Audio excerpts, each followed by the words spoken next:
Okay, Brian, a couple of weeks to fight night. How are you feeling? Fantastic. Very, very much ready. This is two camps back to back now, but very well strategized. So I'm feeling great here, ready to go. Yeah, it's been around 9 months since your last fight. You just itching to get back in now? Yeah, like I was meant to fight Eric Perez in May. My last fight was late last year, so it is tipping on 9 months now. Yeah, Eric Perez was meant to fight him in May, but I got coronavirus, so unfortunately couldn't make that event. And I felt phenomenal for that fight, and I feel even better now coming into this one against Scoggins. So excited. And you mentioned you've done back-to-back camps. Have you done anything different because you've had a bit of a gap, or you just kept the same thing going?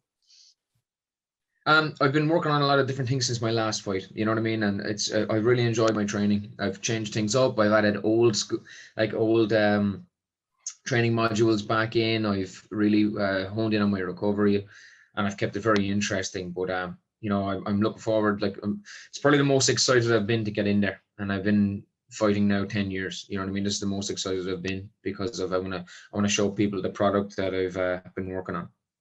You mentioned your recovery there. Seeing your thing on Instagram today about hopping from the sauna to the bath. It's a great setup you have. Yeah, it's cool. Look at it. I've got I've put a lot of time into recovery. I'm 33. I feel far better than I did when I was 23. I was late getting into the game. I only started MMA at 21. I only started training martial arts at 21. So I know that then I'm in my early 30s, towards mid 30s. So I need to look after the body. So I've been adding these things in. Massage Guns Ireland have helped out. I've bought a sauna there recently. I'm always looking to try and up my game. Great stuff. And just in terms of your opponent on the night, Jared Scoggins, it's his debut for Bellator. Do you feel he'd be able to kind of prove a point, make a bit of a name for himself?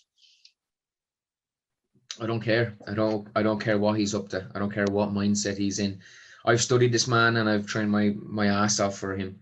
I don't care what he has to prove. I don't give a fuck, to be honest. It's all about me on that night. And I've worked too hard to let him have any sway on what's going to happen here. Have you any specific sort of plan for where the fight's going to go? You've both been out of the cage for a long time. Like you're 9 months, I think he's over 10 months. Do you reckon he'll be cagey for the first couple of minutes, or you look to get straight at him?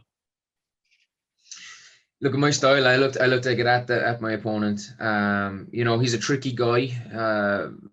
He's similar in ways to his brother, Justin, who has that kind of traditional style of stand up, but he predominantly likes to grapple. So I've trained very hard for all ranges, and I'm looking forward to imposing my game plan on him.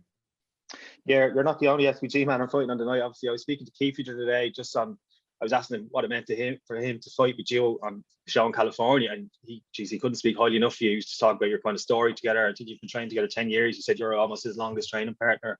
It's just quite special to fight with you on a night. How does it feel for you? Yeah, I love Kiefer. I've a soft spot for all the boys that I started this journey with. You know what I mean? So I think after Connor and Artem, I'm there the longest with John.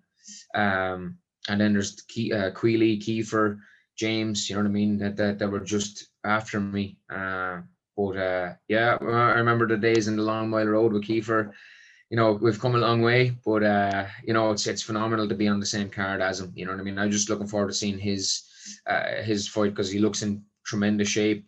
I've seen him on the mat; he's looked phenomenal. So I think this is a great test for him, and I think it's a test he'll fly and pass, no problem. And just on the venue you're fighting in, obviously it's going to be fans there. It's going to be the first time in a while you fought in front of fans. How excited does that make you? And obviously the venue itself, it's kind of an iconic venue, the Forum in Inglewood, in California.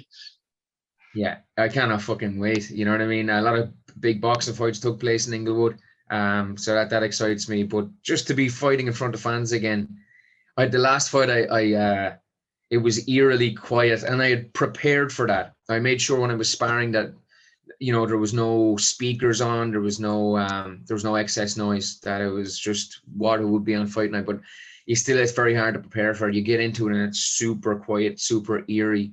And it took me a little while to get going, but when there's fans there, I you got to remember I started this as a fan. You know what I mean? I seen MMA on the TV, and I was like, right, I got to do this. So I always look to try and entertain. So having fans there is just going to make me elevate my game again.